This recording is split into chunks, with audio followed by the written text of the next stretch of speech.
These are lethal weapons. Their one purpose, the sole reason for their existence, is to knock enemy planes out of the sky. They are P-38s, and they rank with the fastest and best fighters in the air today. Now, the fact that this is a two-engine airplane does not mean that it's a difficult airplane to fly. On the other hand, the two engines do give it a wide range of performance and extra margins of safety. Some hangar experts insist that it is impossible to bail out of the 38 because of the twin booms and rudders and because of the horizontal stabilizer span. The truth is that it is no easier or harder to bail out of the 38 than out of any single-seater fighter. Bailouts can be made either, one, by turning the plane on its back and dropping out, or two, by getting out the left window and sliding down the wing. Now, don't stand on the wing to jump. The span of the horizontal stabilizer just doesn't affect the bailout. At high speeds, the airflow carries any object straight back and under the empennage, which is actually higher than the wing. Therefore, the only portion of the empennage which is critical is that portion directly aft of the bailout area. Thus, it doesn't matter whether the empennage has a 20-foot span or a 100-foot span. The critical area is still the same. Furthermore, on the 38, there's no vertical stabilizer which can get in the way. Actually, however, the object isn't to bail out of your ship, but to make the other fellow bail out of his. In the 38, you have a weapon which will help you do just that. It's a fighting man's airplane. Tough, rugged, reliable. Its high-speed performance is well known.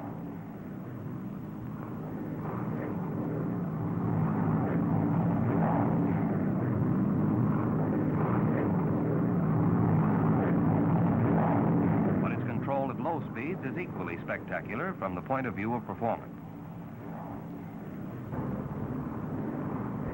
Presented herewith is a new type of airplane, a primary trainer escort, under absolute control at 90 miles an hour indicated.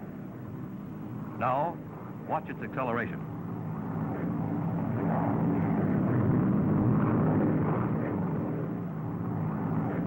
Most important of all, maximum performance makes it possible for a 38 pilot to dictate when and at what altitude he shall combat. But to achieve that maximum performance, it is first necessary to understand normal and emergency operations. What we're about to see won't give us any laughs or thrills, but in the thick of battle when the going is tough, might mean the difference between victory or defeat, life or death. Among other things, we'll see what to do for normal routine precautions. For single-engine flight, landing, and single-engine failure on takeoff. How to handle one or both propellers inoperative or so-called running wild. We will check on use of landing gear and flap emergency extension systems. All of these will be seen for the purpose of achieving the true objective of the airplane, maximum performance in combat. And the men best qualified to demonstrate these operations are the men who know the 38 best. Men who have flown them the most, production pilots. Charlie Brannan, Tom Kennedy, Jimmy Mattern, Avery Black. The pilot who's flown more 38s than any other man is going to take it up from here. He's the chief engineering test pilot, Milo Burcham. We're not going to try to teach you how to fly. You've all had good training in other ships. We're simply going to show you how we handle a 38, hoping to increase your knowledge and skill, and in that way, add to the effectiveness of the ship and to your own safety. There are certain routine precautions which apply to every condition on every flight. So let's take a look at those right off the bat. Before takeoff, the hatch must always be securely latched.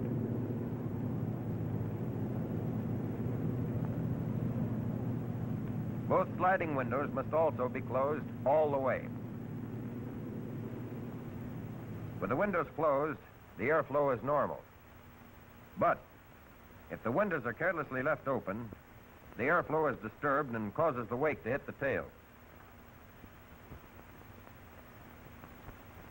On airplanes equipped with external tanks, it is essential to be able to drop the tanks immediately in case of engine failure on takeoff.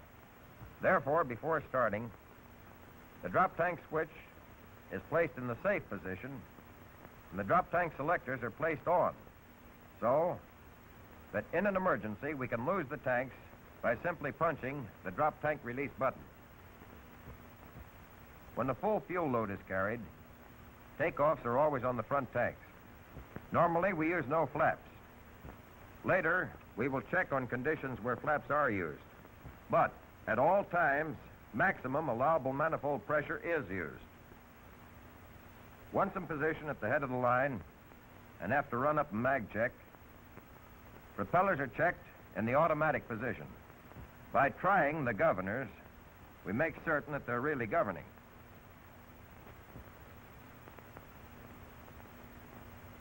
Booster pumps are switched on in order to ensure adequate fuel pressure in the event of engine fuel pump failure. Brakes are held while both throttles are advanced to get the maximum allowable manifold pressure. In this case, 40 inches. The object is to get those turbos turning so as to obtain takeoff power at the start of the takeoff run. Furthermore, by holding the brakes as long as possible, we allow the propellers to reach the governing limit of 3,000 RPM at the start of the run. In that way, if they're going to run wild, they'll do it while there's still time to stop the ship. Now, without flaps and using 40 inches of manifold pressure, the 38 starts the takeoff run. Because of the tricycle gear, however, there is no tendency on the part of the airplane to fly itself. Therefore, at about 70 miles an hour, we start to ease back on the stick. At 90 to 100 indicated, after a run of 15 to 1,800 feet, we pull back to break ground. At this point, in spite of the lack of a feeling of lightness, the airplane responds immediately and easily. Gear is upped as soon as the ship is committed to flight.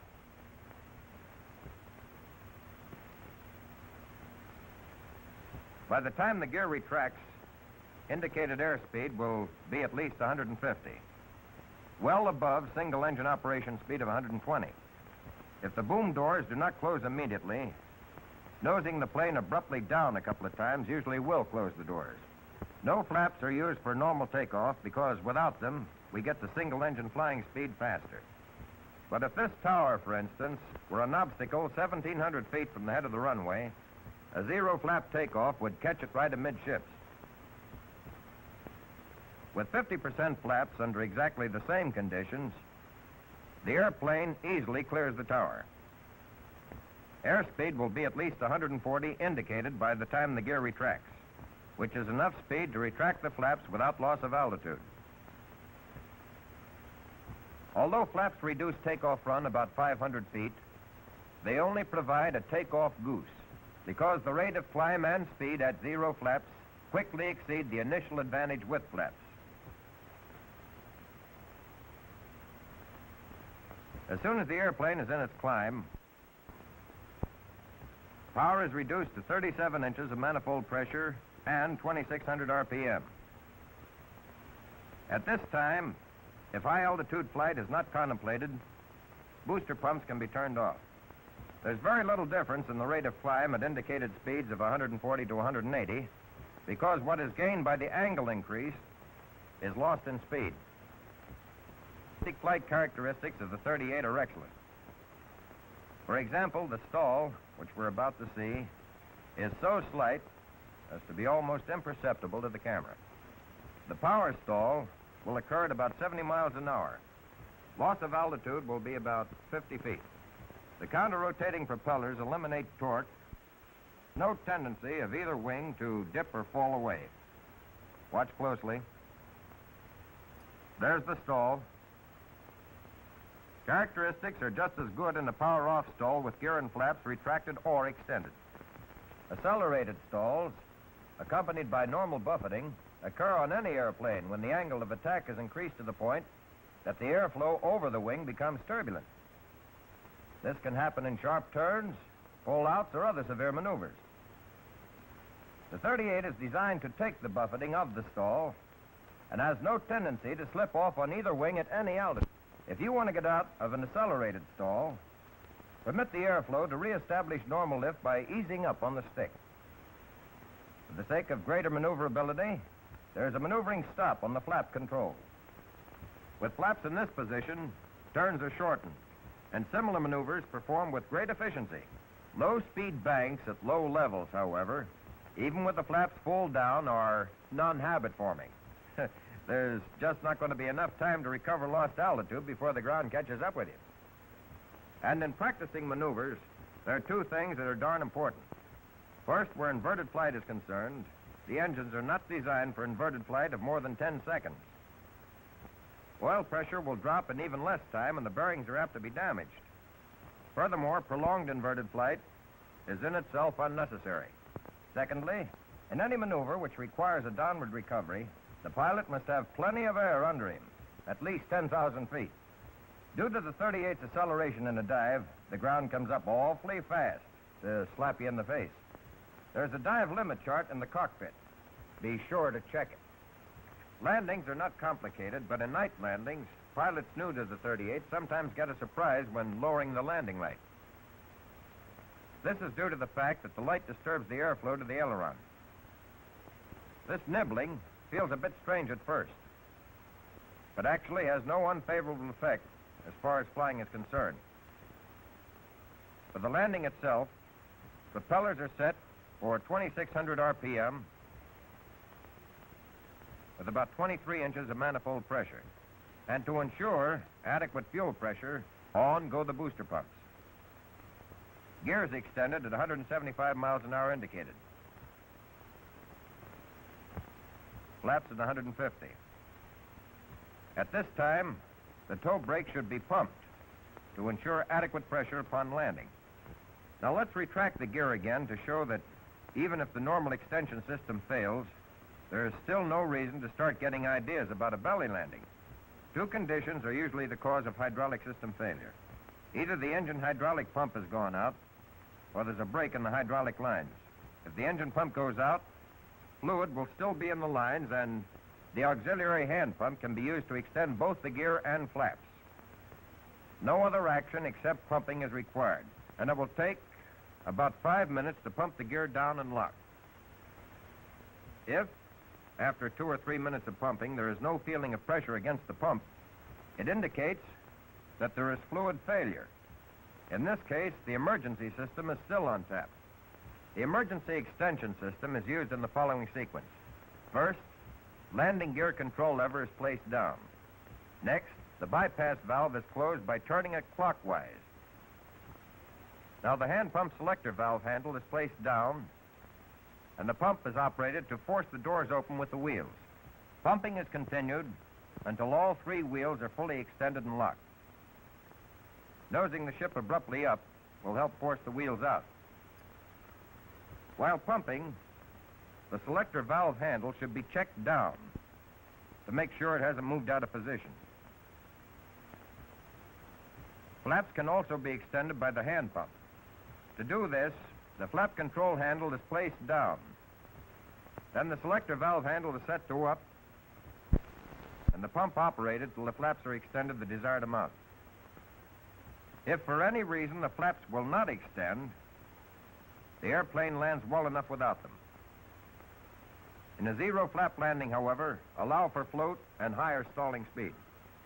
With booster pumps on, the gear down and flaps in 50% position, the approach is made at 120 miles an hour indicated. Speed is reduced to 110. And when the approach is in the bag, the flaps are extended full down. Then, at 110, flare out and come in over the fence at 100 to 105 miles an hour, but never faster than 110. Contact never has to be made at over 100 miles an hour. The 38 lands in the same attitude as ships with conventional gear, on the 2 main wheels. The nose wheel will settle of its own accord. Don't be tricycle gear conscious. Just be flying level somewhere near the ground. Flying, not falling. And then the less the pilot does, the better. For slowing down, brakes are applied on and off, rather than with a constant pressure. There is only one way possible to make landing the 38 difficult. try to bring it in on its nose wheel. Nose wheel landings are expensive ways of messing up the landscape.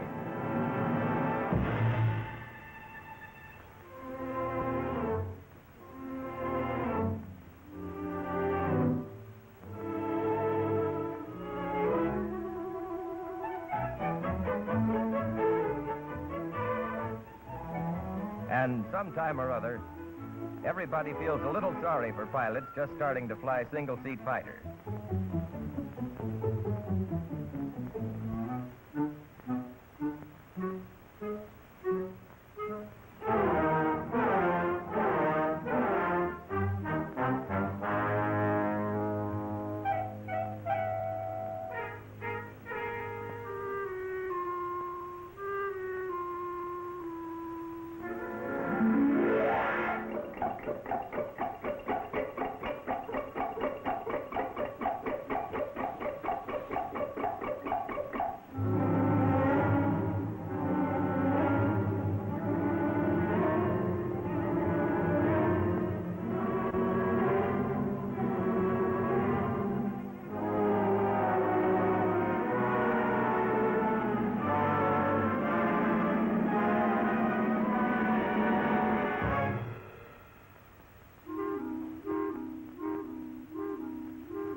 But second-hand information doesn't apply anymore to pilots graduating to the 38 because an instruction version is now available as a two-place airplane. The boys call it the piggyback. Now a new pilot can ride in back of the instructor and have any procedure cleared up for him in flight. This is how it works. A couple of weeks ago, a new 38 Army pilot visited the field. Wrap your legs up, Bill, and make yourself at home. Come on, kid.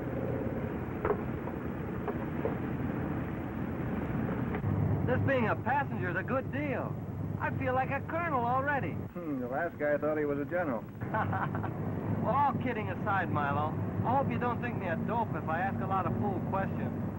You know a better way of finding something out? Well, no, but... Well, then ask away. Okay. Well, I did have a couple of question marks about the propellers running wild. Not that I don't understand perfectly, but, well, you know, it just isn't quite clear. Well, there's nothing serious about propellers running wild. No?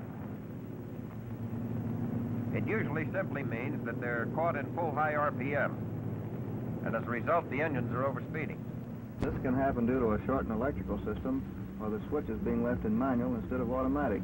Or maybe the circuit breaker switches are out at the start. But no matter what causes propeller over-revving, retarding the throttles will bring them under control and still leave enough power to at least circle the field and land. Propellers will run wild if, through carelessness, the propeller switches are left in manual instead of being checked in automatic. In this case, RPMs will be reduced by simply throwing the switches where they belong, in automatic. On late versions of the 38, warning lights go on when there's a short in the circuit. If a short occurs, the circuit breakers overheat and jump up. When they do, push the circuit breakers down. They'll have to be held down for about 15 seconds. Otherwise, the heat will just make them jump right back. I gotcha. If we don't let them cool off, they'll pop right back up again. Can we simulate this in flight? When we get in the air, you'll see that holding the circuit breakers down for 15 seconds has disadvantages. But now we're ready for the takeoff check. Propellers in automatic, governing check. Booster pumps on, toe brakes held, throttles advanced to get maximum allowable manifold pressure.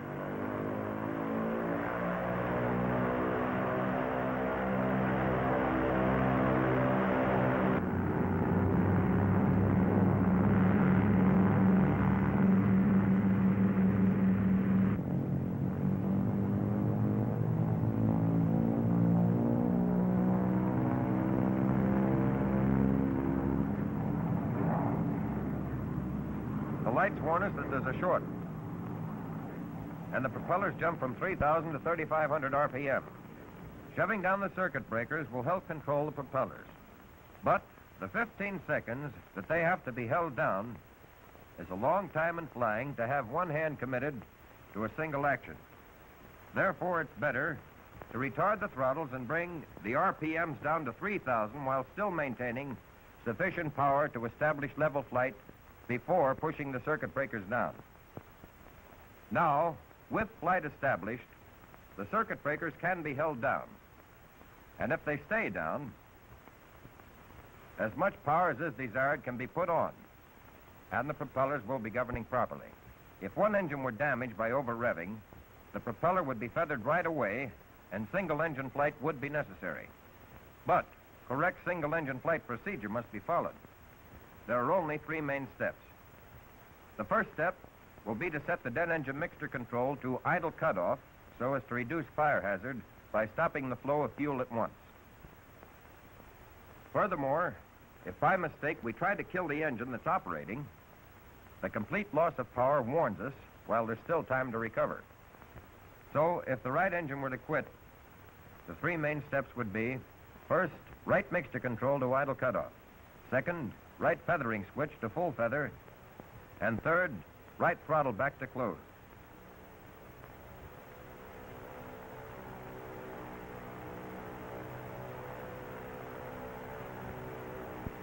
That's all there is to getting set for single-engine flight. If the flight is going to be for any duration, though, there are 5 more simple operations which are mainly precautionary and intended to reduce drag.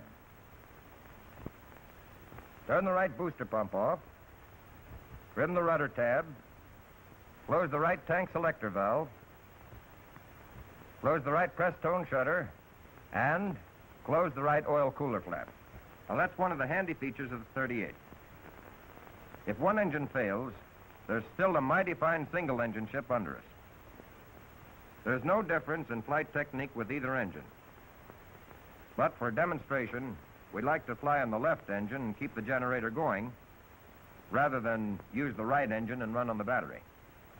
What we've just checked over have been the emergency procedures for single-engine failure.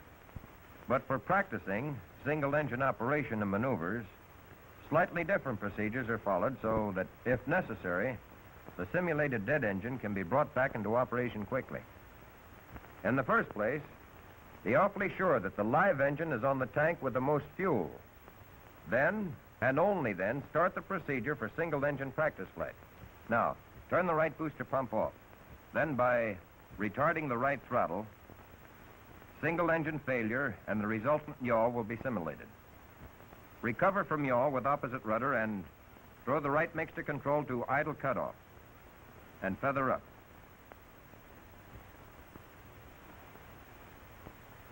After the engine is stopped, trim the rudder tab and fare the right press tone shutter and right oil cooler flap. After the engine is stopped and the ship is trimmed, the control should be set in position for immediate unfeathering just in case something should happen to the engine we're flying on, and we have to use the engine being simulated as dead. So, as soon as the propeller is feathered, set the feathering switch in the normal position. Then, raise the guard on the manual propeller switch to the dead engine and set it to the fixed position, and move the governor control to low RPM. Now, with the feathering switch in normal position, the manual propeller switch to the dead engine in fixed pitch position, and the right governor control in low RPM, we can continue single-engine practice flight safely. Unfeathering to resume normal two-engine flight takes only 4 steps. Manual propeller switch is held to increase RPM until 800 is reached, and then throw the switch to the automatic position. Right mixture control is set to water-rich. Check to make sure that there is sufficient oil and fuel pressure. Open the throttle slowly, and as the press tone temperature rises, continue advancing it slowly. At 25 inches of manifold pressure, RPMs are also increased until power and propellers on both engines are synchronized.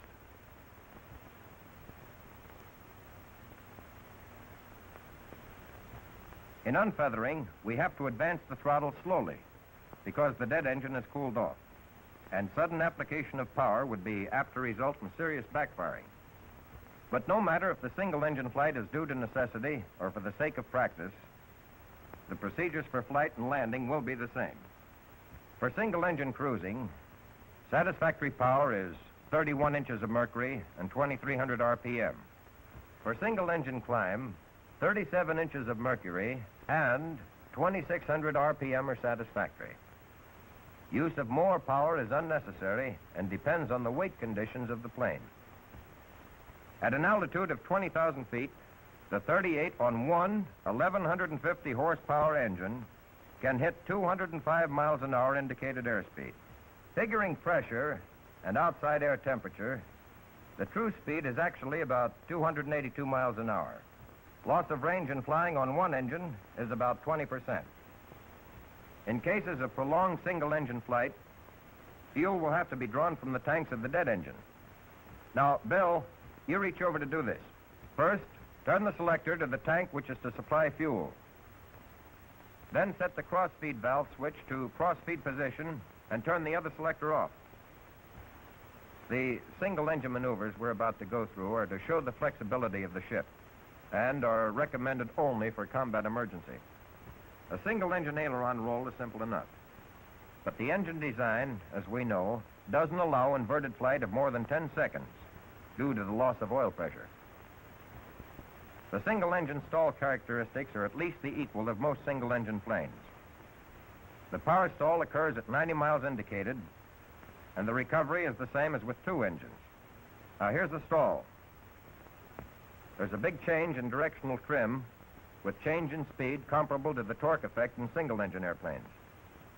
This is more pronounced in the slow-speed range.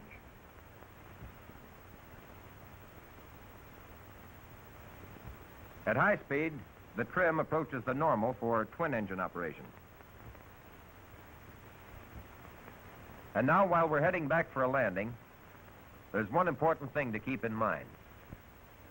Never count on a two-engine plane maintaining altitude on one engine with both the gear and flaps full down. The landing approach is made at 2,600 RPM with 20 inches of manifold pressure. At about 160, gear is let down. Cab control will be set at 0 because there's very little torque with low power. At 135 miles an hour, flaps are extended 50%. Power and speed are decreased in the approach pattern, but 120 is maintained throughout the approach. Once full flaps are extended, the landing must be made. There is no choice in the matter. So only extend flaps 100% when you see it's in the bag.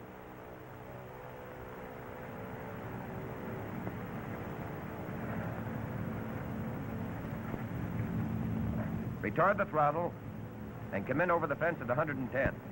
Then flare out, making contact at between 95 and 100 miles an hour.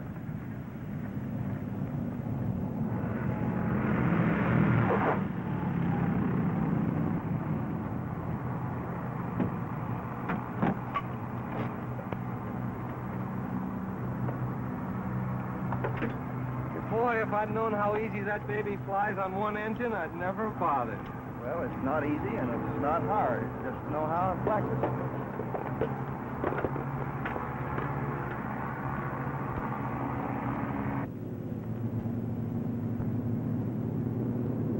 Here, Bill, this will give you some idea what I mean. Too flat an approach on single engine is definitely bad. It's apt to result in undershooting the field.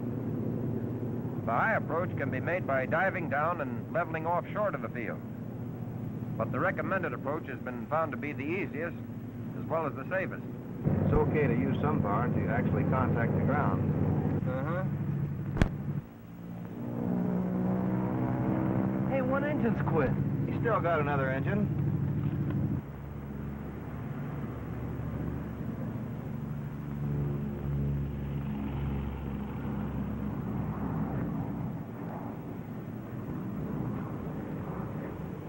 Well, he made it, but boy. Come here, I want to show you something. I think that's Tony Levere. Tony, simulate single-engine failure on takeoff. Okay, Milo. I'll cut the right engine.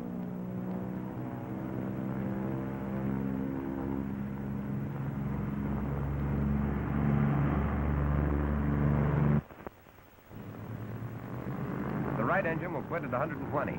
Power is reduced and hard left rudder to check yaw. Power increased. Drop tank release button punch to drop the tank. Right mixture control off. Full feather right propeller. Right throttle off. The other procedures are carried out while level flight is maintained until 140 miles an hour. And now he climbs to a safe altitude.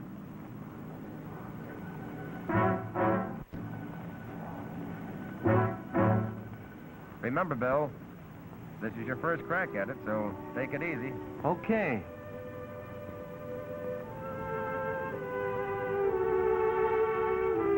Side windows closed, hatch secure.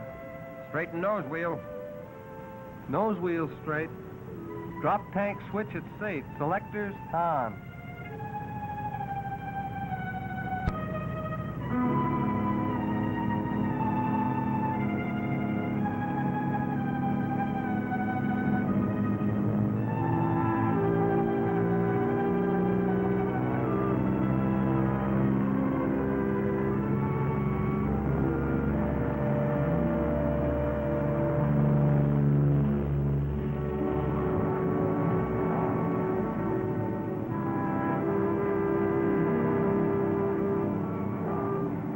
Ready for single engine practice flight on left engine.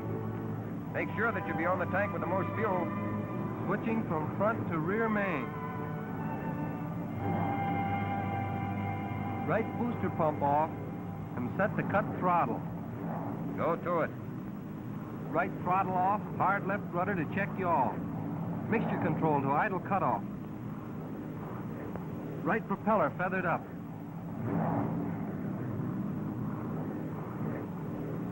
Right engine is dead.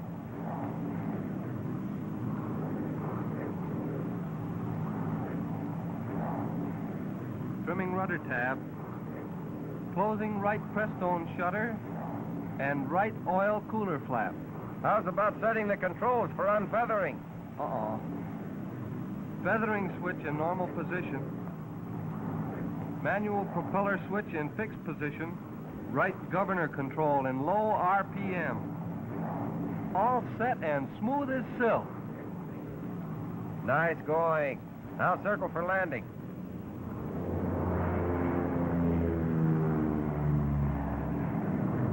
.2600 RPM with 20 inches. Tab control set at 0. Gear down at 160.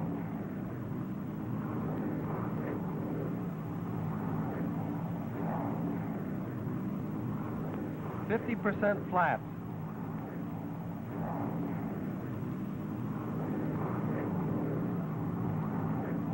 It's in the bag.